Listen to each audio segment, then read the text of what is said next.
Yan, going back. Sinasaliwanag na ako at mag-isa na naman ako sa kalsada. Gusto ko talaga ito. Sobrang payapa ang pakiramdam. Anyways, wala namang pakialam kahit may makakita sa akin. Nagsasalita ako dito. May nabasa ako na parang huwag kang mag-alala sa kung ano ka ngayon. Bagkus ang tingnan mo kung saan ka papunta. Diba? So, parang sa ngayon, masaya pa rin naman ako, gagi. Sobrang blessed ko pa rin kasi may work ako. Tapos na ako mag-aral. Wala akong sakit. Okay sila mama, walang sakit. Nakapagbayad ng mga bills. Ayun, nabibili naman yung mga gusto paminsan-minsan. So masaya ako, pero mas masaya ako sa kung anong magiging version ako in the future. Kasi nakikita ako itong ginagawa ko to. May may long term effect.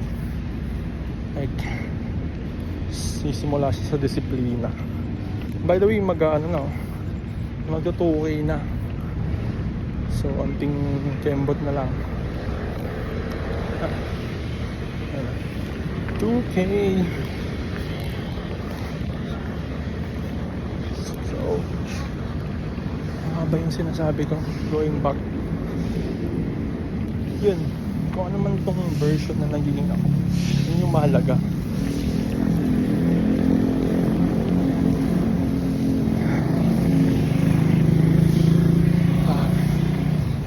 Kasi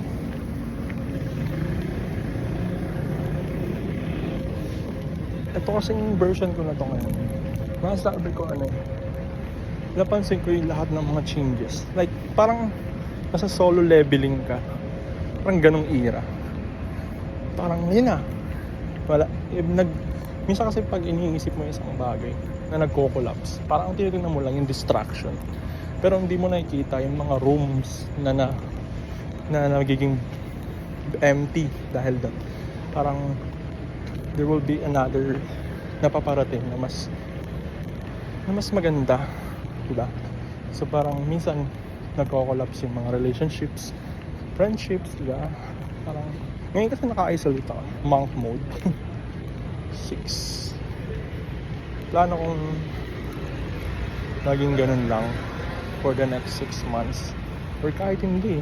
Kasi parang yung simula nung siguro magka 3 weeks na ako naka-deactivate yung Sockmed ko, yung Instagram, tsaka yung Facebook. Sobrang payapa ng buhay.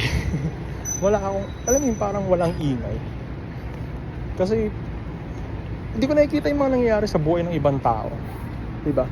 May effect din kasi yun. Halimbawa kung hindi mawawala sa atin yung human nature yun na pag mas better yung araw ng isang tao, parang makakonfirm mo yung sarili mo dun na ano kayang ginagawa ko, may namimiss ba ako sa buhay ko, bakit mas better yung araw ito sa nasa bakasyon, diba?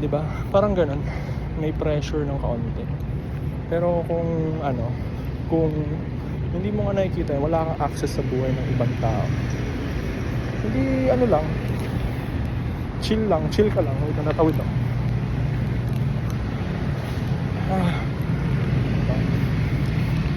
Diba? So yun din siguro kaya nakapag-focus ako. Mas ngayon mas focus ako sa mga bagay. Tsaka hindi ko pinag-investan ng energy in drama. Yan mo, ang routine ko na lang talaga ngayong araw. Pagkapasok, suwi agad, tapos kain ng almusal, nood ng kaunti, tapos tulog. Diba? Wala ako ganong social life. Meron man, mga piling tao na lang sa buhay ko yung may access sa buhay ko. Like, onti na lang talaga, bilang na lang sa daliri ko.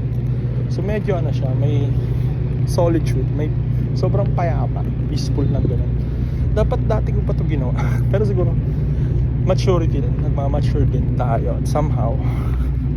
And hindi na lahat ng tao is may access sa buhay mo. Which is good, which is dapat. So yun lang, ang sarap ng hangin dito. Kaya lang kulang pa ako ng 700 steps pa. Pero pag natapos itong timer, kahit hindi ko makompleto itong 3K, okay lang. Kasi maglalakad din naman ako mamaya. So, makakompleto ko pa rin yung 6K. Tawid muna tayo. Siguro isa pang ikot.